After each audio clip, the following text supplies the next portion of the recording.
I'm not going to be a happy person. I'm not going to be a decent person. And these accusations that were brought upon me in 2016 were false. Yeah, I might have had a couple of decent exposures throughout my life, getting caught at a dumpster, but I've had a wonderful life.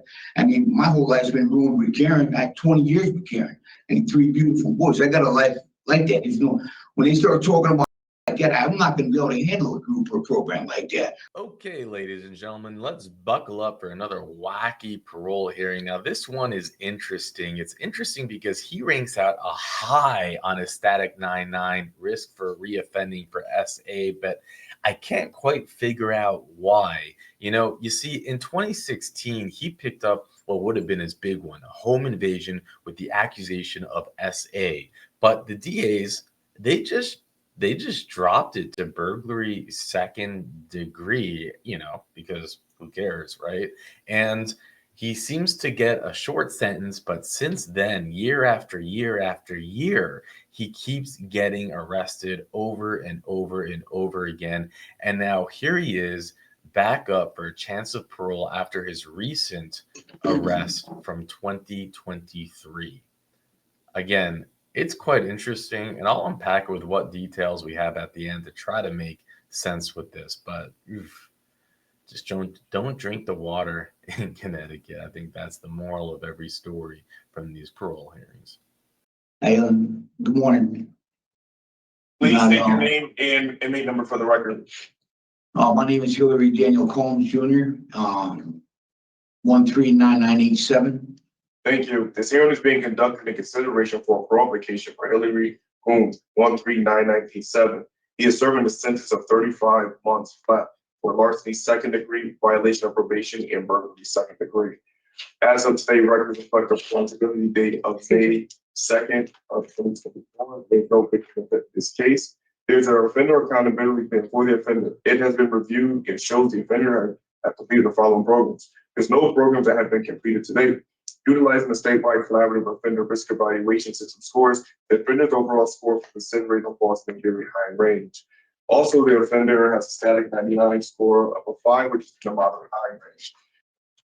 This just sounds like a lot of the board why you think you should be granted parole. You may be next. A lot of that's just garbled. I can't. Some of it's not coming through making sense. So all he said, sir, was that your sentence is 35 months. He said what your charges are. He talked about the programs that you completed since you've been in the facility, which you haven't done any. And he talked about your static score for the sex offense. And that was moderate high. And that was it. That was basically the spiel. And now he said, after all that information, you can tell us why you think you deserve parole.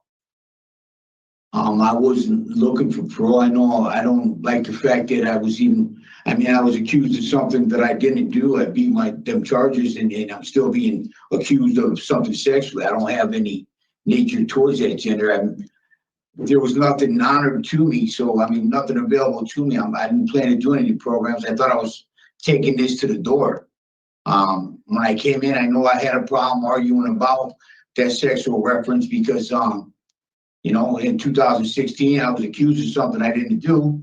And when I proved I was innocent of it, they wouldn't drop the charges on me. They said, well, you're either going to plead out to a burglary third or you're going to get 10 years in prison for a robbery 1 because I helped somebody move a basket of friggin' clothes upstairs. Okay. So Mr. Combs, can you just tell us why you think you deserve parole? And I understand you're saying that you didn't think that you were going to be considered for parole. I'm not asking for parole. I want my time to be done in October. Upon my release, I want my freedom. So are you saying, Mr. Combs, and I'm sorry to cut you off, sir. So your discretionary parole, sir, is a right. Your consideration, I'll say, is a right that you receive with sentences that are over 2 years and a day. So you're here before us because that's the laws say that you are eligible. That doesn't mean that you're suitable. So now are you telling this panel that you no longer you do not want discretionary parole, that you would like to waive your hearing, sir? because of this whole thing and being in again. I want my life back. I want this over in October So- when the time's up. Okay, so do you want my to family life go? was going. You are trash, Lindsay. You are trash. So I I understand know how to that, look forward Mr. to. Combs. You don't Okay, understand it. so do you want to waive your hearing, sir, and waive your right to discretionary parole? That's a yes or a no. There's nothing available to me anyway. Is there? Is there a chance to get my That's family it, back or sir. any programs like that? Then no. Do you What do I want, have coming to me? do you What- want to go forward with this hearing, sir, or would you like to waive your discretionary parole? That's a yes or a no. If you waive, then you will go out the door with nothing to follow you, no supervision, nothing. Well, no, I wouldn't mind some help upon release. I So mean, I've do- lost the rest of my life. I've got nothing to look forward to getting out there. So if I have anything available to me that you're going to help me with, yeah. If not, come October, Sir, I get my freedom, I'll get my life. I need you to listen to the question, sir. Because you're contradicting yourself. You're saying in one breath that you don't want parole, and then you're saying in another breath that you could use the help. So do I you want my want freedom to and my be, release so I can get my life back. That's what I want. I understand that. So do you want to proceed forward with this hearing, sir? If anything's beneficial to me, then sure, I'll listen. Okay. So if you want to proceed, the question is, why do you think you deserve parole? I've done nothing but comply with everything that's been asked of me. I've got no tickets. I get along with all the staff members. I'm sitting here in a corner doing a bunch of arts and crafts, waiting for October, whatever to come up and getting my good time so that I get my release, so I can get back to my family, so I can hopefully get my life started again. That's what I want is. So to the get reason back. why you think you deserve parole is because you have not received any disciplinary infractions and you've been compliant while you've been there in the facility. Is that correct? Absolutely. I want, if that's, what am I getting? I come October 10th, and my release date would be the same thing, correct? It's a release date you're on. I mean, you're offering me something prior to my release date, correct? Yes, that's I correct. plan to just get my life back together when I get out, which means Tell I'll us- get back to me. I'll tell get us back to work. how- I'll get my kids back in my life. And Now we're getting somewhere. So you want to get a job and you want to rekindle I your will relationship get a with your job and I will reconnect my life. I will get a job. I will have a job and I will get my life back. Okay, so how will you stop getting in trouble? I'm not getting any trouble. So Not what getting happened? in any trouble. Okay, so just so that we're clear, we understand what his release plan is and why he thinks he deserves parole. So what is going to happen now, sir, is each of us will take an opportunity to ask you some questions. When we're done with our questions, we will deliberate and we will give you our decision. Okay? All right. There has been a lot of people offering me help here that are upon my release and, mentioned, got set up things with me. I mean, if that's real. So That's Miss Sappo will start with the questions, okay? good. Hey. Good morning, Mr. Combs. We have a lot of material that we read for today. And what I want to start with is you state in one of the reports that you had permission to use the truck and that everything that happened after that fact that had you violating your probation was BS. So at this point, have you taken responsibility? Do you acknowledge your actions that resulted in your violation of probation? And if we're going to that issue, that subject right there, if that's where you're at, yes, I worked for Johnny for 20 years. He reported the truck being stolen. Yes, I used it to move my property because my probation officer was putting me in a program. So yeah, before he knew I had the truck, he reported it stolen. But there was no reason to go back and decide anything on that because I was already getting parole violated. So probation parole officer was already putting me back inside. So I never bothered. I mean, that just ended up being the charge that was given to me. But you can pick up the phone and call John today I mean, Johnny's waiting for me to go back to work as well as Brian is to, and I've been doing construction for that guy for 20 years. Well, actually, that leads to my next question, Mr. Combs. Your work history, you do have a considerable work history, but it was noted in one of the reports that most of the work that you've done in the construction industry over the last several years has been under the table without taxes being paid. Is that an accurate statement? Yeah. Okay, so you understand that you're not building any quarters toward being eligible for Social Security when you do that. Correct. Okay. Do you feel that as you come out of this incarceration that you might be able to speak with a future employer about actually being paid legally and on the books and paying taxes? I was planning on going that way. There's a gentleman who wants me to run a construction company for him upon my release. I mean, he wants me to pick back up my supervisory position, and I mean, I could go legit and get on his books. That's, I get paid better without it. Right, but it's legal to be on the books as opposed to being off the books. True, and back when the decisions were being made, it was, I mean, a lot of people were saying that Social Security would even be an eligibility for me when I got to be of that age. So, I always took the money while it was there. But I understand your question, and no, I will be getting on his books if I choose to take that job. There are other offers from me with my skills. Right. I don't think you would have a problem finding employment. It's just a matter of how you structure that moving forward. Moving on to the programs, you were scheduled and recommended to take an addiction services program, voices, and vocational. In terms of relevant programming, you have a drug score that is pretty high going in.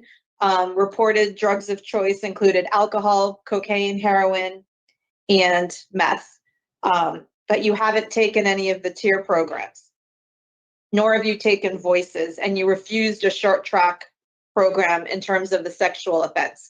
What have you been doing with your time while you've been incarcerated in order to prepare yourself coming out?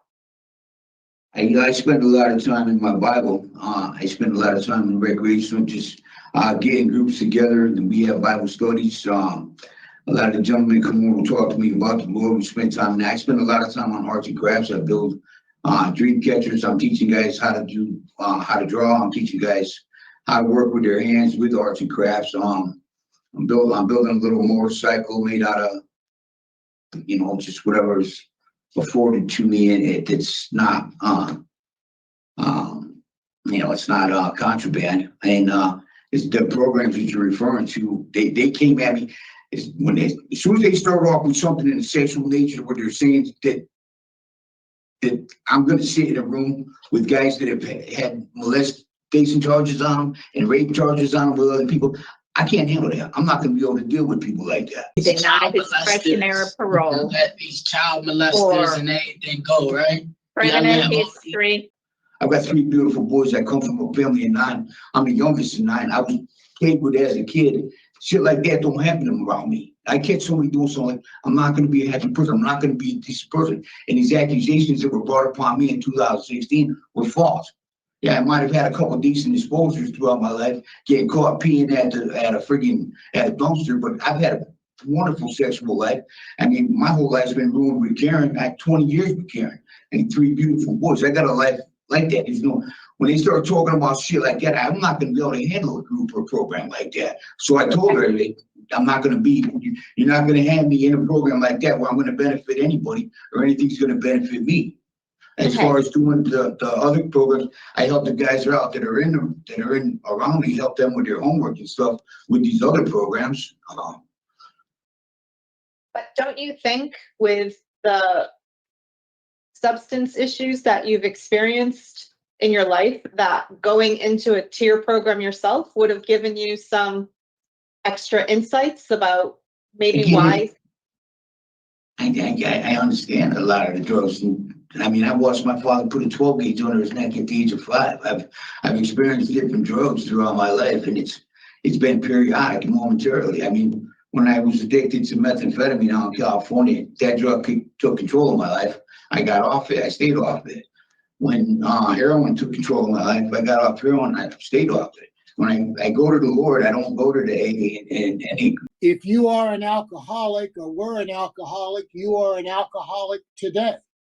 Meetings that, you know, I've got a strong relationship with Christ. I love, you know, I love that part of life.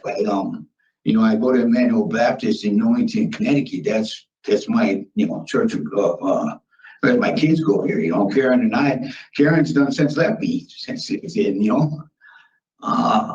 know, she can't take it no more. So, you know, I plan on working on getting her back when I get home, you know, not going to an NA and A meeting. They sit in there for an hour. They talk about drinking and drug, and then they open the door and, you know, say good luck. You know, well, they just put it in your mind for the last hour and a half. They talk to you about it, and then they have nothing to offer you upon it. You say good luck. We'll see you next week. Try to stay away from it. Well, in order to keep something out of my life, I avoid it altogether. You know, you are trapped. I don't. You know, if you're gonna them programs don't make sense to me. Okay. I know that sounds, you know, people are like, that, you know, but it don't. You know, they talk about the same thing over and over.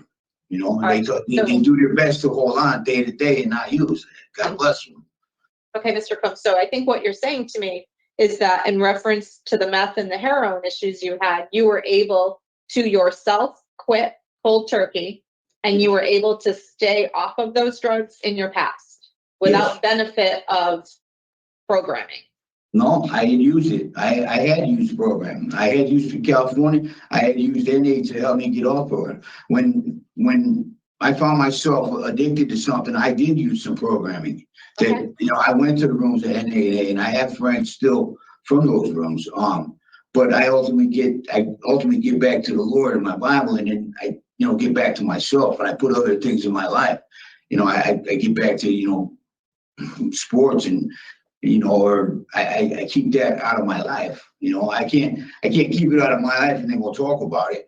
They don't coincide right with me. That doesn't fit. So your relapse prevention plan upon release is to stay involved with your church, to stay clear of any type of influences. Tell me about what that looks like. Well, you do your best. It's all available. You got package stores at every corner. You know, I mean, you walk down the street and there's a package store. You can go there. You know, you walk down the street and there's a drug dealer there. You know, you sitting in the car next to you. You know, I mean, it's what you want to do. If you want to get high, you're gonna get high. You know, if I want to get high, I'm gonna get high. If I want to stay away from it, I'm gonna stay away from it. I choose. There's a lot of other things I want in my life that I want back that have been taken from my life. That drinking and drugging have no place in that. You know, you can ask the staff and the guys that are around here. You need some kind of reference, and the conversation comes up around me. I kill it right away. These guys don't talk to me. They don't bring up those conversations around me. I don't indulge into it. I can't indulge in it. You know, I don't reminisce about it. I don't glorify it. There's nothing to glorify there. You know, when you get stuck on drugs, it takes every penny out of your pocket. What's here to glorify there? You know, I'm not going to sit there and listen to somebody talk about that. All right. So moving on to my next question. You had mentioned that you had been in a relationship for 22 years, but you're not with her at this point in time, but you're going to maybe look to rekindle that when you get on the outside with Karen. You said also in one of your reports that, go ahead. It's by the grace of God. Okay. You also said that you didn't have community support, but you mentioned your church and you mentioned your sons. So are they supportive of you at this point? Do you have relationships with them? I do, and I don't know what do you mean. I said I didn't have community support. I don't remember saying that. It was in one of the reports that we have from your I'm saying I don't have your it. desk. That's good. I'm glad that. Go ahead. There's been times where I didn't have community support, and where, you know, I've had you know, and changing and life changing. You know, there's been times where there wasn't community support, and that's And that I met through programs, not Karen and my brothers and sisters have always been there. My kids are there. You know, that support right there, that support hasn't gone anywhere. Do you talk to them frequently, Mr. Combs? In the last 2 months, I haven't talked to him. In the last, he got in, I was calling, me and Nicholas were talking every day. He doesn't pick up the phone that much anymore, but, you know, he's a 16-year-old kid, you know, teenager. I'm missing that part of his life. You know, Jason's 19, you know, he's got the kid that holds 2 jobs to himself. You know, Karen, she works at Parole Motor Vehicles. She goes home, takes care of her father, you know, and he's 54 years old, you know, you know, we met in, you know, 2003, we got together. We've had 2 beautiful kids since then, you know. So I have one more question for you about your release plan. There were a few options that you talked about when you spoke with, I believe, the parole officer. You had talked about a halfway house. You had also mentioned an interest in going to Maine and getting your job back. And then you had also mentioned the potential of putting a mobile home on your brother's property. Can you tell us a little bit about what direction you're leaning in? Well, my brother Billy's got a chance to, he wants to create a bed and breakfast for hunters in the state of Maine. And if he does get the land up there and it gets that project going, he wanted my site work and some help up there. And the council was asking me, I said, yeah, we would, you know, well, he said, what would I do for housing? I said, well, we would put a site camper on there, and I'd live in there, you know, at the time. Here, Johnny and both Brian Susie, who is, you know, very well to do in Torrington, you know, has worked for me upon release. John Shear, the gentleman who's involved with the truck here, that's behind the truck on, Johnny's worked me for the last 25 years. There's no ill will towards him where this truck's concerned. You can pick up the phone and call him, you know. There's work there for me there. I can throw my tool belt over my shoulder and work up to a job site, and I will find work. I don't mean to sound cocky, but, you know, I know the talent, my skills, and, you know, I'm a hard worker. So I will find work. The program I was talking about, which I'm kind of excited about, is there's a woman talking to me through CR here, through that app foundation. And there's supposedly housing and a counselor at my disposal upon release. And if that's something that's looks like it's going to come to fruition, I will, you know, travel down that path right there and see what becomes of that. If not, then I plan to just, you know, get back to work in construction, get myself an apartment, you know, because basically when they came in on, they took, you know, and they caught me in the middle of moving my stuff with the truck. I have nothing. I'm going out the door with absolutely no clothing, no furniture, no vehicle, nothing. My truck that was was in the garage at the time. I don't know where the hell my nephew's got that. It's the only reason why I borrowed Johnny's truck to move my stuff. You know, my nephew Jake, who owns, you know, Liberty Recycling. I mean, if I need to go to work, you know, there's work at the scrapyard. You know, my nephew Wesley owns a scrapyard in Meriden. You know, there's family work. You know, there's never a means for not working. You know, I've got a hard work ethic. Okay, thank you for talking to me, Mr. Combs. Thank you. Thank you, Ms. Echo. Mr. Rodriguez? Thank you, Madam Chair. So, Mr. Combs, you rate very high as a person who will reoffend, right? These are just what I'm reading from your documents. You rate very high to reoffend. You have an extensive criminal history, not just here, but a multi-state criminal history that spans a long period of time. You were on probation when this offense was committed. You basically do not accept responsibility for this offense because you say you thought it was kind of an understanding that you could have permission to use this truck, but you don't take full responsibility for it. You don't have a real strong support system on the outside. I'm trying to work out in my head, like what makes you a good candidate to be released. You didn't take programming. You didn't think the programming, you didn't like the programming. You didn't agree with the programming. You don't agree with the 12-step NA, AA, your substance abuse stuff. Yet you rate very high on the substance abuse scale. You're high. You're a 5 on that scale. I want to help you, but I'm struggling with, like, how do we do that with someone who,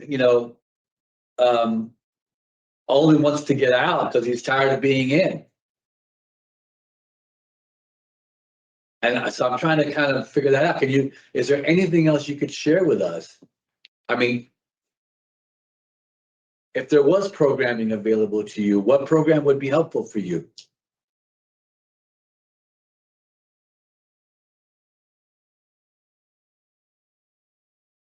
What program would be helpful to me? And what helps me is staying away from people who see a negative aspect in me. Yeah, but throughout my life, I've been in and out of incarceration. I've not done well here. I've not done well there. I've always stepped up and took my responsibility upon. If I had done something, I took my sentence. I didn't run from it. There were a few times when I was younger that I had taken off.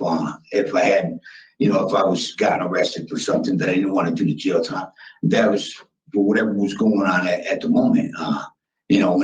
When my son was taken from Maine, and I escaped the county jail and didn't accept the responsibility there, because I had lost my mind. I didn't know where he was. I wasn't trying. Can we try to stick with what can help you? Because I'm trying to figure out how we can help you out in this.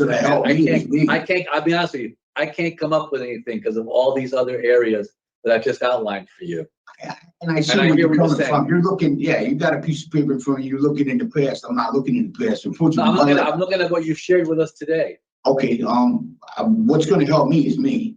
I'm not going to look at what you have in front of you, and I'm not going to. First of all, that's all you have to go on. That's all you know about me, and then what you asked me today. All I have is myself to go on. I'm a very positive person. I'm a very kind person. I'm a very loving person. I plan to get back into what I know to do: get a job, support myself, and basically stay out of trouble. Yeah, but that's been my point is that's been a real challenge. Yeah, and like there's many more moments that I've done something good than opposed to what I've not done. Which everybody, if you're only sitting there reading the wrongs about me, of course I'm a very negative person in your eyes, and I would understand it as to anybody. If I went around and got everybody's wrongs, and that was the only thing I had said to them, I would avoid that person. I would suggest that what you're reading on the person you're reading about, avoid me. Leave me alone. If you're going on to do with me until October comes, where I get, my freedom back and I get my life back, I only got me to look forward to. I can only depend on myself. I'm like I said, I will get a job. I will get back. I will get an apartment back on me. I will do my best to try to get my family around me again, and that's all that I want right now. I'm not looking forward to anything other than that. Well, thank you so much for listening to me, Mr. Combs. I appreciate it. Good I luck. don't like the person that's sitting in front of you that you're reading about, so hopefully I can change him. And when I do change that person that you're reading about, nobody ever It's not a matter of not liking you, Mr. It's a matter of figuring out what's the best way that we can help you so you succeed, because you've had many challenges in the past. That's it. Let me get my Thank you for talking to me this morning. Thank you. Mr. Combs, we're going to deliberate. You can listen, sir. Please don't interrupt. Ms. Sacco. Mr. Coombs is 55 years old. He's had some previous issues, the justice system. He's serving 35 months flat at this point, and he does. Sir, sit down, please. And he does rate out at very high with a rating for risk to recidivate. On the good side, he has utilized programming in the past concerning his substance use and has been successful with them. and has also self-reported that he has weaned himself off of substances as well in the past without benefit of programming within the facility. He has employment promises, and he has had no discipline reports during this period of incarceration, and states that there is support with certain family members in the community upon his release for him to become employed, etc. With that being said, we have a few months to go until his end of sentence, and I feel as if he has a handle on where he thinks he has to go, but I'm concerned from suitability in terms of the lack of programming and the release plan at this point, if he is set up to be successful. Thank you. Mr. Rodriguez? I think I laid out the areas that I share my concerns. I would agree there's no DRs, which is I think a very positive thing. I mean, I hear him saying that he wants to work when he comes out, but I'm struggling with the suitability as well. I mean, this is a flat sentence. He gets out in September. Maybe some supervision could help him put some things together, but I'm really kind of struggling with that. I think that finish hearing from my colleague. That is my concern about the type of sentence, and whether with some of the programs that he mentioned in terms of construction and his need for housing and reentry services, where that leaves us today. Well, Mr. Combs has said repeatedly throughout this entire process that the only help that he needs is himself, and that he's participated in programs, that none of that stuff is where he's relying solely on God. And I think that he's prepared to go out at the end of his sentence because he wants to be done with this and live his life. The flip side of that is that if you are considering granting him parole, he will be required to participate in a sex offender treatment. And he said he's not doing that. Yeah. Like, I mean, we're wasting our time.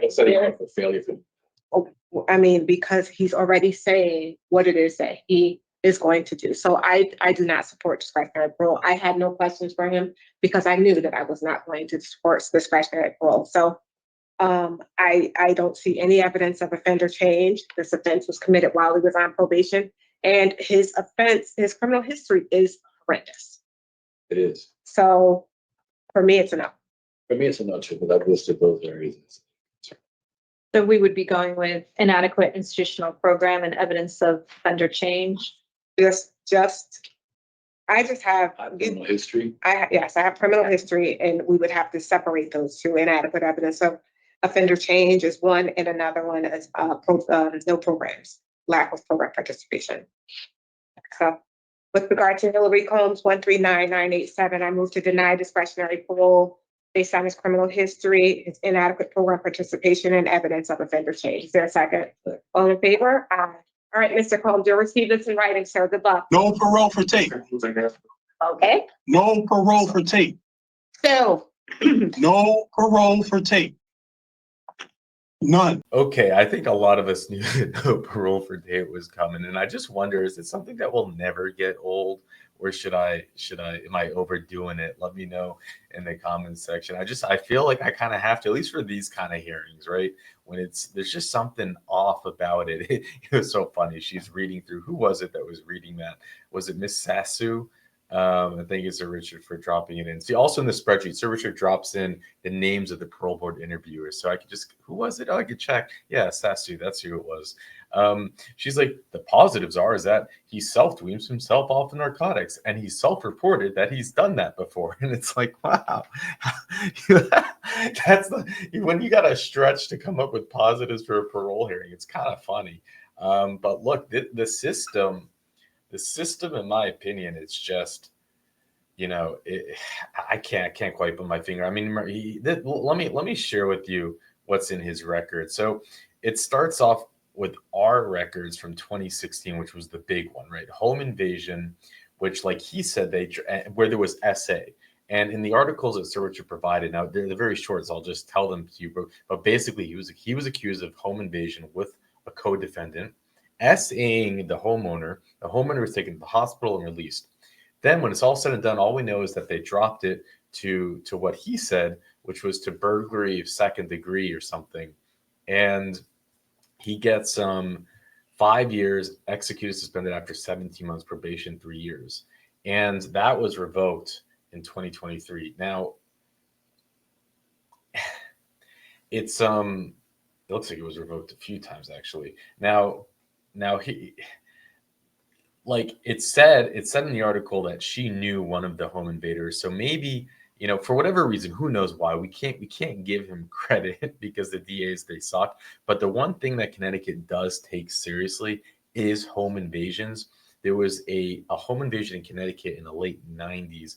I think they call it the Cheshire home. It has its own Wikipedia page, and it was the stuff of nightmares. People going into a home with a young family, taking one of the family members to the bank to withdraw cash, and then doing the unimaginable to them.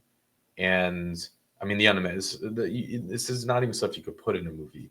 And since then, there was so much outrage about it in Connecticut, and they passed legislation making the minimum sentence for home invasion in Connecticut at 10 years, period. And now we see this all the time because of that. They'll plead down deals, da da da. But this, who knows? I mean, whatever.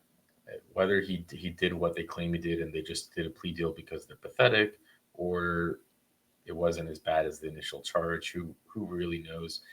I am leaning towards it probably wasn't as bad as the initial charge.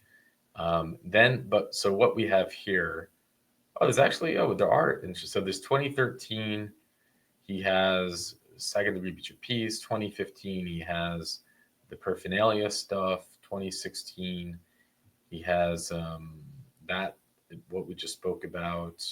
Then he has 2023 second degree larceny. So I guess that was stealing the truck. So, but they do send them back to prison, right?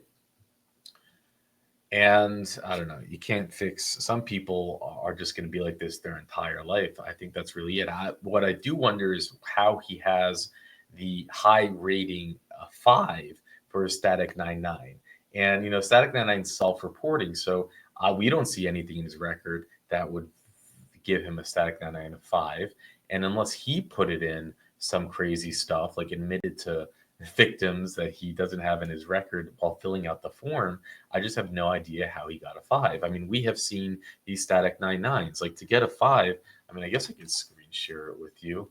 It's very, very, very, very difficult. It's like the hardest thing to do. You can basically essay an entire preschool and not get a 5. I'm not saying that even sarcastically. So, and we're about to watch another parole hearing, an interesting one.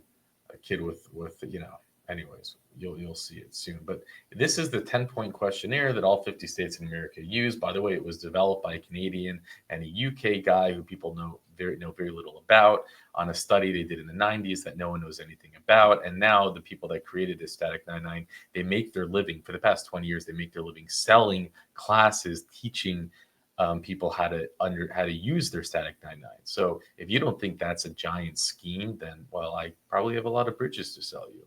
But that's just my opinion. Anyways, yeah, you can't make it up. Ask your chat GPT about it. It's just insane. So he's between ages of 40 to 60, which makes him a -1. Remember, he's a score of 5. So he starts off with a score of -1.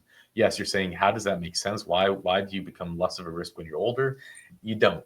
This is just the insanity of it. Have you ever lived with a lover? His answer is yes, because we know that he has. So he's still a -1 because he is a 0. Why would that make you lower risk? We know it doesn't. But again, remember this was developed by people we know nothing about, who have been making a living, been making a fortune on it for the past 20 years. Non-sexual violent convictions, again, it's our understanding that it's no. It's our understanding it's no. Prior sex offenses, our understanding no. Remember, he was not convicted of this home invasion in SA, and he said that all he has are some indecent exposure for urinating by a dumpster. Whether you want to. So again, I don't know where he has the 5. To get a 5, he would have had to, because we know this, we know he's a -1 by question number 3. So if he says he does, then he'd be at 0 points. If he said yes to this, he'd be at 1 point. If he said yes to this, he'd be at, so depending on how many priors he has. But at the most, right now, he would be at 4 points. So he's still not a 5. if he said he had 4 plus or 6, even 6 plus, he'd still only be at 3. It's just, I don't know how you got a 5, but it's just, we know the system makes no sense. The static 99's a joke. But anyways, let's go jump into this parole hearing and I'll unpack it at the end. Name Adrian Mullins, 442034. This hearing is being conducted in consideration of the parole application for Adrian Mullins, number 442034. He is serving a sentence of 7 years jail with 3 years to serve, 5 years probation to follow, for threatening first and 2 counts carrying pistol without permit. As of today, records reflect a parole eligibility date of March 30th, 2024. There is no victim impact in this case. There is an offender accountability plan for the offender. He completed domestic violence, tier 2, anger management, and voices programming.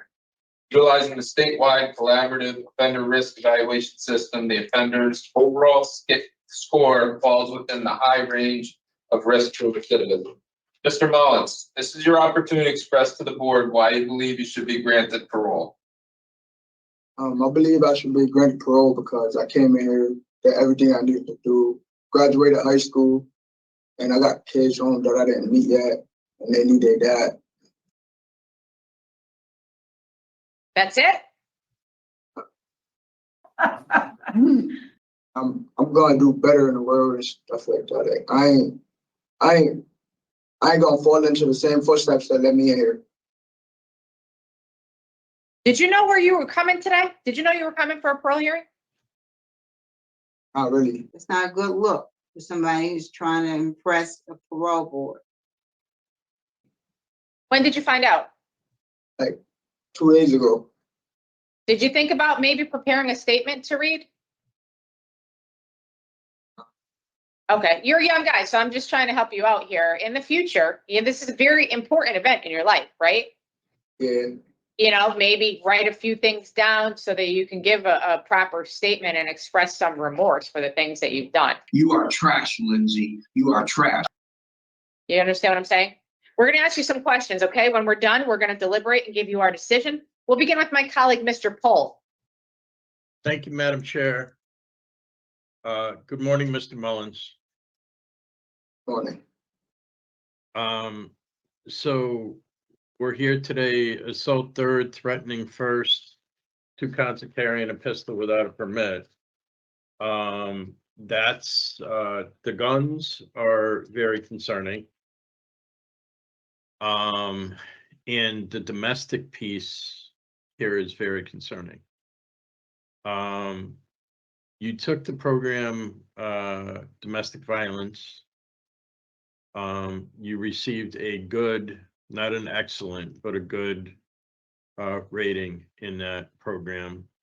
Can you tell me what you learned and apply that to why you are there in prison right now? I was letting emotions get the best of me and not thinking and just reacting.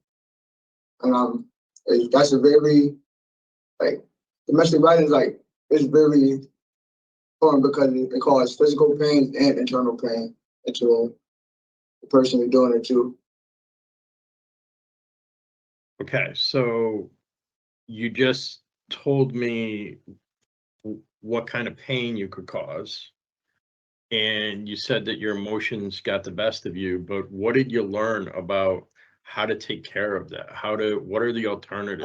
I learned how to walk away from it, take deep breaths, better things to prevent my actions, and sitting down, thinking, taking time for myself before I react to what's going on so I could go about it the better way instead of just reacting and going a negative way about it. So the point is to not get to a place where you're reacting, right? Yeah, not say reacting, but reacting in a negative way. So when you walk away, you figure out what the productive thing is to do. Yes, I could take time to gather my thoughts and think about like, all right, if I do it this way, where it's gonna lead me, and if I do it this way, it's more positive, and I could express my feelings without getting in trouble. And that's taking positive action, right? Yes. Know that you're 21, right? And still it's like reacting to the world. But Yes. what we need to do is to take positive action and not hurt somebody with threats or slapping somebody in the face 5 times. You are trash. You know, that's, you know, and then, you know, you did that. And then the official report says that you pulled out a gun. You pointed at her and you said, "I'll kill you." Right? Yeah. How do you think that affected? How do you think that affected her? It just made it worse. It made it look like I was a dangerous person. And it probably Well, go ahead, keep going. and then it probably made me look like I was a bad father because my kid was supposed to be, my kid was there, and it just made it look bad on my end, even though like she was the aggressor, she the one who put her hands on me, but it still made it look bad on my end. I take full accountability for everything that I did and stuff. I take full for me. I did it but like, it just made me look like worse than it was. Like I'm not ready for society and stuff like that. Right, but you said it made you look like a dangerous person. Yeah. So you were a dangerous person. No, I'm not a Well, you were, because you were standing there in a domestic argument with a gun in your hand. Right?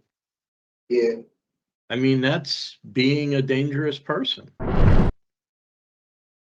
How about if that escalated further? Where would it have gone? You know? Yeah. That quick. Because you just said that your emotions get the best of you. And if they were heightened even further, what could have happened? Right? You're 21 years old. You're not supposed to be sitting in prison. Right. You know? I mean, before this, not that it's at all any good, but the only thing on your record was larceny second. Right? Yeah. So, you got your high school diploma at Manson, right? Yes, sir. And you engaged in graphic arts technology there? Yes. So a couple of things. Those are some good things that I wanted to point out. What's the relationship like now with the child's mother? We speak directly. I don't speak to her. I speak to my kid directly from my mom. So everything is through my mom. Okay. So it's like there's no relationship there besides that she's my child mother.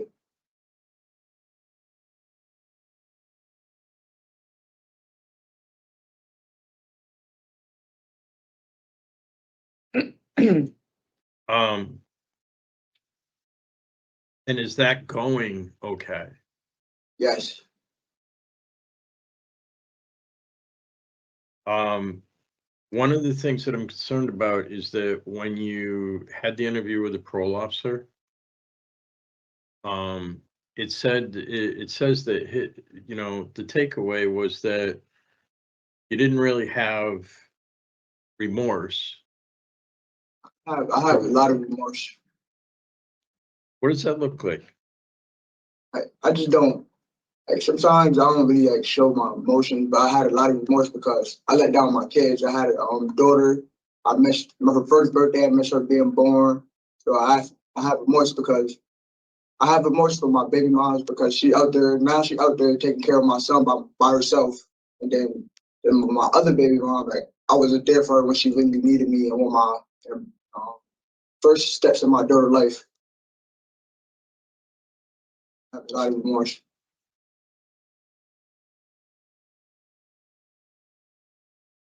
And we already really went through, but, you know, the reports said from the parole officer said that you minimized the law. Right, and through the discussion that I had with you just a minute ago, that was kind of like it. Do you see and do you understand the position that you were in? Yes. Because that's you can't be in a spot like that. In a spot like that, you're going to be doing you're going to be doing a very much longer sentence. You know. Yeah. When you come out, you want to go to trade school? Yes. For I want to be a carpentry. construction worker. Yeah, carpentry, construction worker.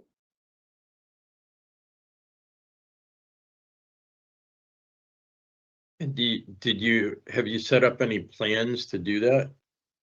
Have you looked No, into it? not really. But when I was home, I was gonna do job courts before I caught this case. But I already had another case, so they was telling me once I finish with that, then I could apply. But I don't think they're gonna let me apply now. So I'm just trying to find a trade school that's close by that I can apply to. Like, and my mom told me like there's the workplace downtown that helps people with stuff like that.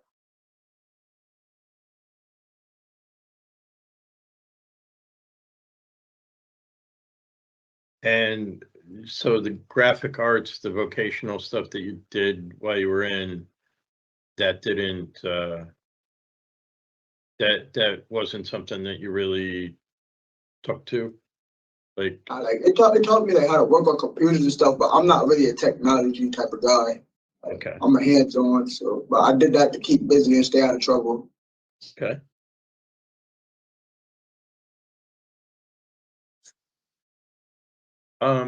And just let's come back to a couple of these other programs. So you took tier 2.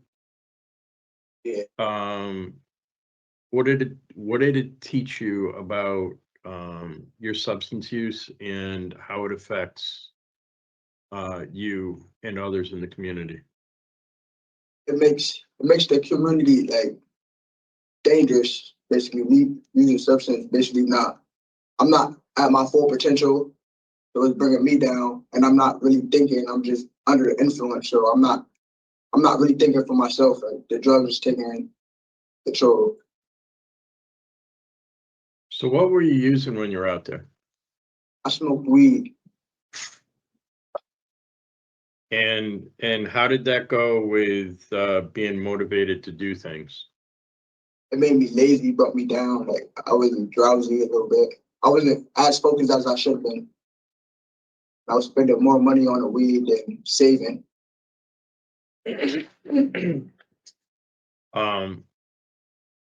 Saving or helping to support your kids? Yes. Right? Yes. That's incredibly important to look at, right? Yes. And just wanted to one more. You had a ticket while you in October. Yeah. I was a little confused. You took apart a mattress? Yeah. What were you looking to put in the mattress? Oh no, it was like I was sleeping on it, and it just made it more comfortable. Okay. So it was more of a destruction of property rather than a contraband ticket? Yeah. That was weird. Why is the country? Yeah. Okay. I'm gonna see what other board members might have for you here. Thank you, Thank Mr. you, Madam Paul. Chair. Mr. Mullins, you really went from no criminal history to this very difficult criminal history. I mean, 0 to 100, you know? And I understand that you are young and you're having trouble expressing yourself. I'm going to challenge you to really open up to people and learn how to be honest and forthcoming. It will only help you, right? Because we all need support in this world. We all need help at times. And if you hold everything in and it gets bottled up, this is what happens. Have you had the opportunity to apologize to your victim in the domestic violence case? Well, it was a protective order, so I can't speak to her, but I had my mom. I had my mom try to tell her I apologize for everything that I've done. Well, okay, so let's pretend that she's listening, and she might be, for all we know, right? What would you say to your victim today? I apologize for my actions and leaving you alone in the world with my son. I appreciate everything you did for me and my kid when I was down and supporting my kid, even though like you wasn't there to support me, but as long as you supported my kid, you supported me. Because as long as he's fine, I'm fine. That's great. You know, I mean, parenting is difficult. We all know this. So for anybody who's taking care of your children out there, you have 2 kids, right? I understand you have a child together. So you are going to have to find a way to co-parent together. I don't know what that looks like, if it's through a third party or through court orders or whatever, but you have to have respect for your child's mothers because it is hard work. And you did take the domestic violence program. What did you learn about healthy relationships? What do they look like?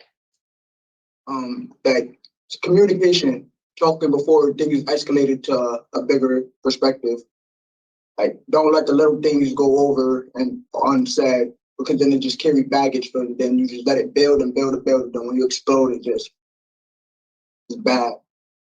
And what happens when you can't communicate? Because like you said, you can't control what other people do. You can only control what you do. Yeah.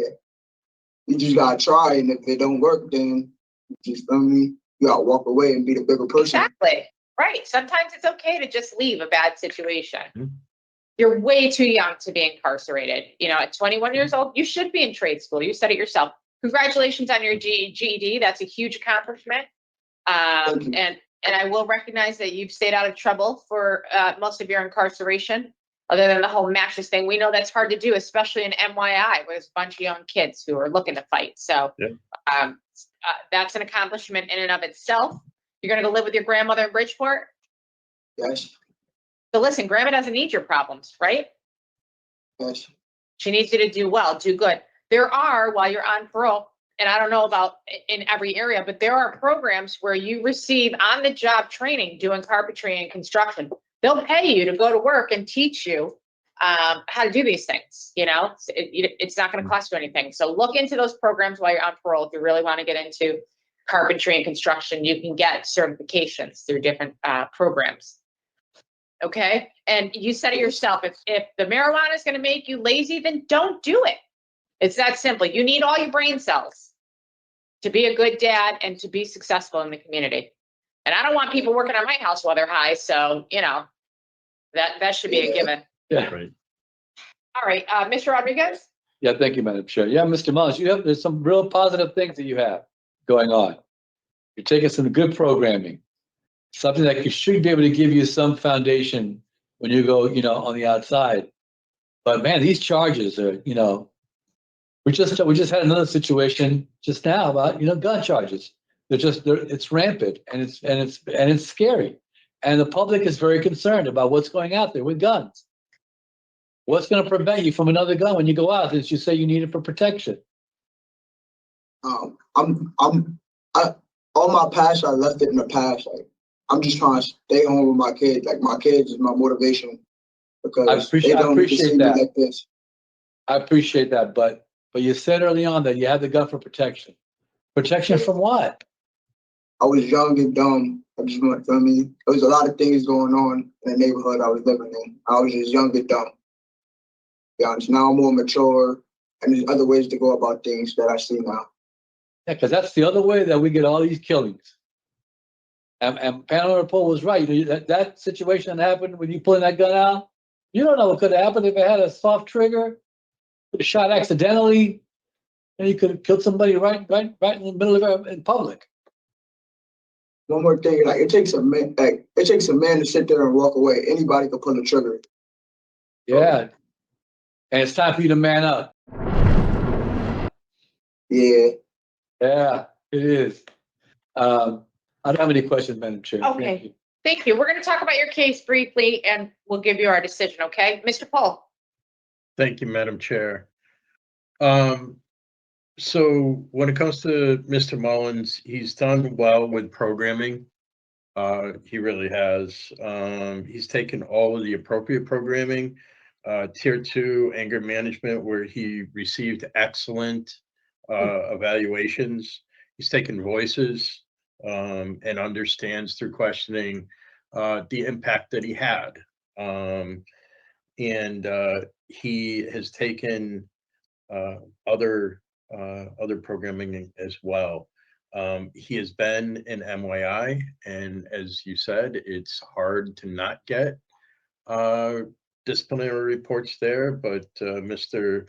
Mullins has been able to make it through and only have one ticket for taking apart a mattress. I believe that Mr. Mullins is due out in September. And I think between his parole, when he's paroled in September, he would do well to have the support of Parole and Community Services as he goes out and does his probation bid. So I would be in support of his parole today. Thank you, Mr. Paul. I agree. I think Mr. Mullins has expressed some insight that he's gained from programming. He has educated himself. He has a good plan for when he is released. He knows what he has to do. There's nothing left for him to do while he's incarcerated. So I think it's time for him to go out into the community and prove that he can be a positive contributing member.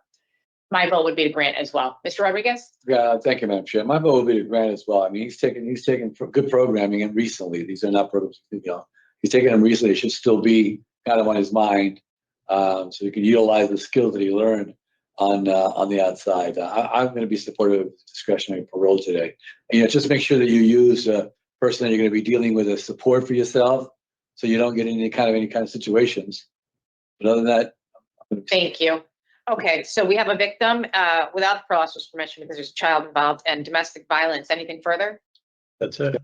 Okay. In the matter of Adrian Mullins, inmate number 442034, I'll move to grant parole effective today, February 6th, 2025, with the following additional conditions. You're to have no contact with your victim, BB, without the permission of your parole officer, and you'll participate in a domestic violence program in the community. It's a continuation of what you've learned on the inside. Is there a second? Second. All in favor? Aye.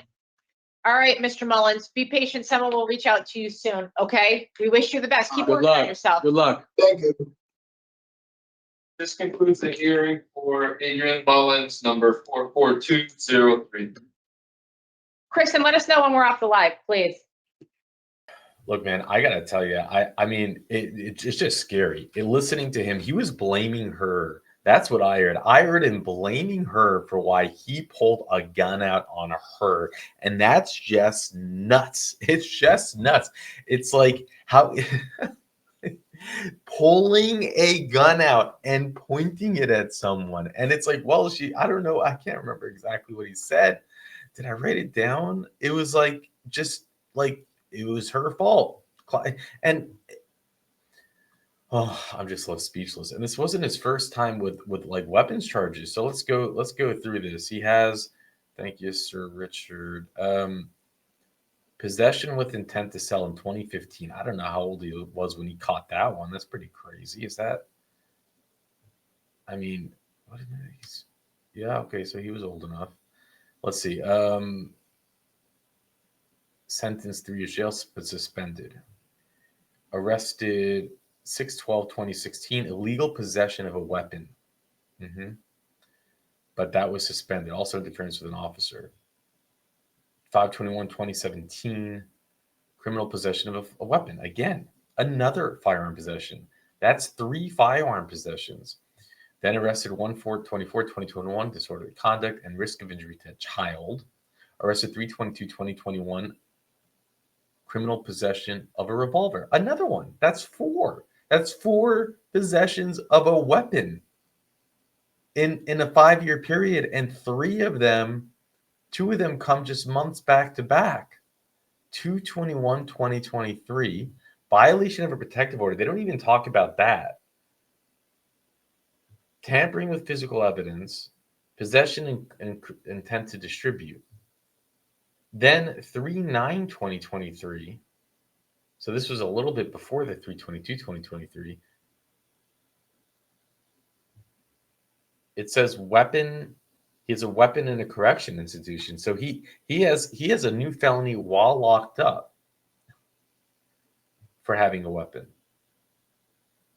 I mean, you just can't make this stuff up. They barely even held him responsible. They're like, oh yeah, I mean, like in some sense, they're yelling at him like you're an idiot for pointing a gun. You got to be a real man. But when you hear about this long record that this guy has, it just blows my mind.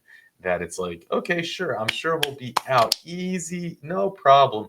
Everything's gonna be okay. It took some programs. Oh, we'll take another program. You'll be great. You got to be crazy. I mean, this is how people get killed. And what can you say? There you have it. With that, I'll let you go. And not hurt somebody with threats or slapping somebody in the face 5 times. You are trash. That's, and then, you did that. And then the official report says that you pulled out a gun. You pointed at her and you said, I'll kill you. Right? Yeah. How do you think that affected her? It just made it worse. It made it look like I was a dangerous person. And it probably Go ahead, keep going. And then it probably made me look like I was a bad father because my kid was there, and it just made it look bad on my end.